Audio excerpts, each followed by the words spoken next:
सो hello दोस्तों, welcome back to my new video. सबसे पहले डिस्क्लेमर देना चाहूंगा कि इस वीडियो को प्योरली एजुकेशनल पर्पस के लिए ही रिकॉर्ड कर रहा हूं। मैं कोई भी बाई या सेल का रिकमेंडेशन इस वीडियो के माध्यम से मैं आप लोगों को नहीं दे रहा हूं।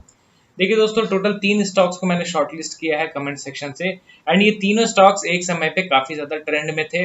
कई यूट्यूब में वीडियोस भी अपलोड किए जाते थे यूट्यूबर्स के द्वारा, एंड बहुत सारे लोगों ने अपने पोर्टफोलियो में भी इन स्टॉक्स को ऐड कर रखा है।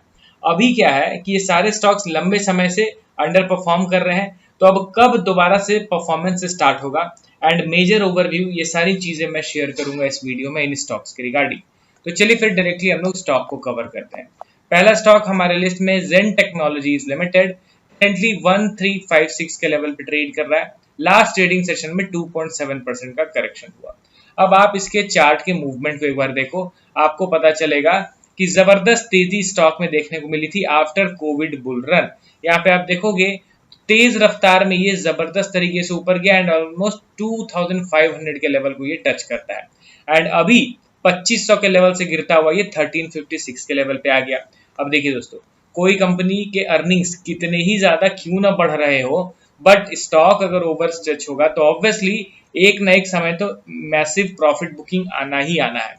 इनके अर्निंग में क्या गिरावट हुआ है? बिल्कुल भी नहीं। अर्निंग तो एज यूजुअल अभी भी अच्छा परफॉर्म कर रहा है, एंड 3 साल के ग्राफ को देखोगे तो आपको पता चलेगा कि अर्निंग कंपैरिजन में नो डाउट पी रेशियो अच्छा खासा लोअर लेवल पे आ गया। मतलब एक टाइम था जब 120 के भी ऊपर इनका पी रेशियो चल रहा था, एंड अभी करेंटली 46-47 के आसपास पी रेशियो चल रहा है। तो ये चीज आपको दिख रहा है कि हाँ भाई, वैल्यूएशन बहुत ज्यादा ड्रॉप किया है। हाँ, ओवर स्ट्रेच होने के चलते स्टॉक में बड़ा करेक्शन हुआ, ये चीज हम लोग को क्लियर कट दिख रहा है।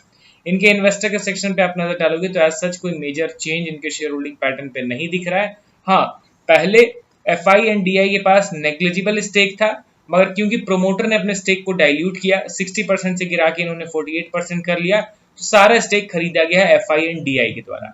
एफआई का शेयर होल्डिंग 5.5% हो गया है, डीआई का शेयर होल्डिंग 7.86% हो गया है। ठीक है, ये इनका करंट शेयर होल्डिंग पैटर्न है।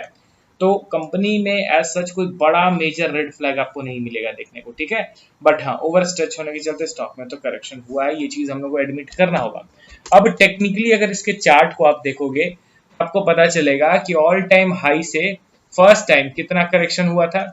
यहाँ पे मैं मेजर करता हूँ इस डाउनफॉल को, तो स्टॉक गिर गया था ऑलमोस्ट 65%, एंड उसके बाद बाइंग स्टार्ट हुआ। आप देख रहे हो कोई भी प्राइस एक्शन नहीं बना, वी शेप रिकवरी हो रहा था, हम लोगों ने कोई इंटरेस्ट दिखाया नहीं। एट द एंड आप रिजल्ट देख सकते हो कि स्टॉक अपर लेवल पे होल्ड नहीं कर पाया, नीचे की ओर ही गिर गया।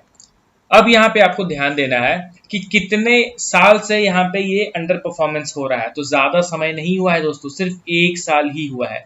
तो इसीलिए यहाँ पे ये कहना गलत नहीं होगा कि आने वाले और कुछ समय तक स्टॉक इसी तरीके से अंडर परफॉर्म करेगा, ये कहना गलत नहीं होगा अभी के टाइम पे, ठीक है। एंड आप ध्यान दो तो ये इसका ऑल टाइम हाई थे, यहाँ से करेक्शन हुआ, फिर यहाँ से शार्प बाइंग हुआ, फिर यहाँ से करेक्शन हुआ, एंड यहाँ पे अब ये कंसोलिडेट कर रहा है, ठीक है। ये बन गया हमारा अभी के टाइम पे मेजर सपोर्ट लेवल, एंड ऊपर में ये हमारा बन गया इंपॉर्टेंट रेजिस्टेंस लेवल, ठीक है। अब ये दो लेवल्स हम लोगों के सामने मिल चुके हैं। अब इसके बीच में अगर देखिए यहाँ पे ये कंसोलिडेट कर रहा है, ठीक है। कंसोलिडेशन के बाद अगर ये ब्रेकआउट भी देता है तो मैक्स टू मैक्स यहाँ पे मैं इस रेजिस्टेंस तक का एक्सपेक्टेशन लेके चलूंगा, एंड उसको फर्दर ये कंसोलिडेट करके ब्रेकआउट किया तो फिर ट्रेंड बुलिश प्रॉपर यहाँ पे अप ट्रेंड की शुरुआत हो जाएगी।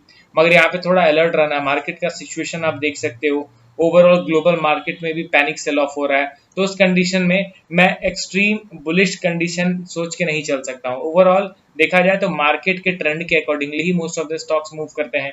तो जेन टेक्नोलॉजीज में यहाँ पे ये जो साइडवेज मोमेंटम है, इसका ब्रेकडाउन होगा तो डायरेक्टली आएगा ये फिर 1000 के भाव पे।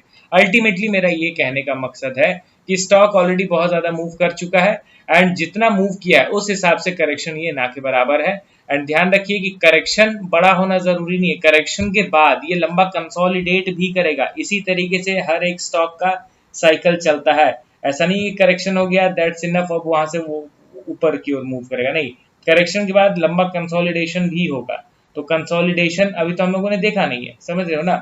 अब चलिए हम लोग बढ़ते हैं अगले स्टॉक की ओर। हमारे लिस्ट में आपके सामने है टानला प्लेटफॉर्म्स लिमिटेड, ठीक है।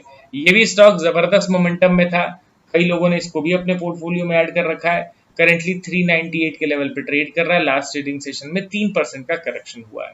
अब इसके एक बार वैल्यूएशन के चार्ट को देखते हैं, तब आप देखोगे कि किस हिसाब से इनका पी रेशियो ड्रॉप किया है।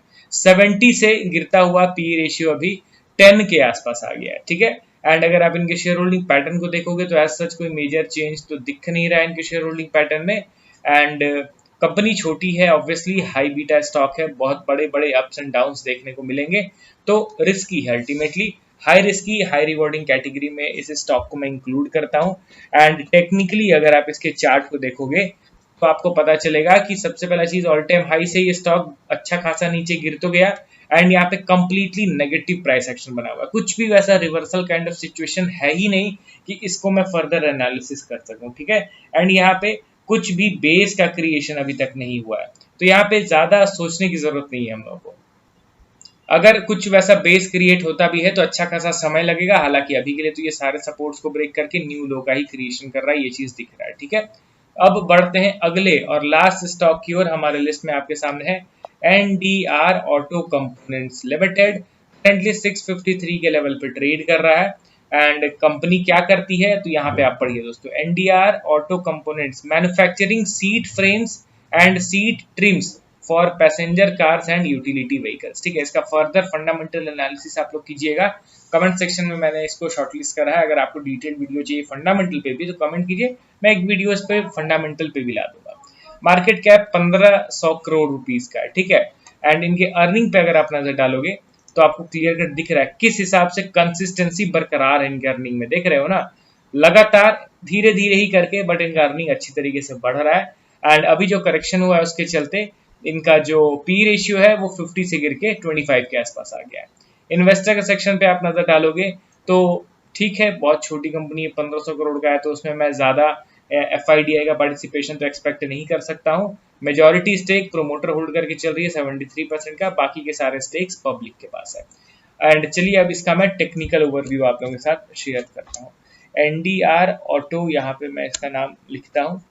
अब आगे चलिए, टेक्निकली आप क्या देख रहे हो कि कंटिन्यूअस बाइंग मोमेंटम के बाद, मतलब 2021 से आप देखो तो लगातार ये ऊपर की ओर ही मूव कर रहा था, एक बार भी मेजर करेक्शन हुआ नहीं। अब जाके ऑल टाइम हाई से यहाँ पे करेक्शन हुआ है एंड करेंटली ये मेजर सपोर्ट पे ट्रेड कर रहा है, ठीक है। सपोर्ट पे अवेलेबल है, ब्रेकडाउन हुआ तो और फर्दर बड़े बड़े करेक्शंस देखने को मिलने वाले हैं, तो इसके अकॉर्डिंगली आप लोग अपना प्लानिंग कीजिए। अभी के लिए सपोर्ट पे है एंड सपोर्ट पे कुछ भी बुलिश प्राइस एक्शन करेंटली मुझे चार्ट में तो नहीं दिख रहा है, ठीक है।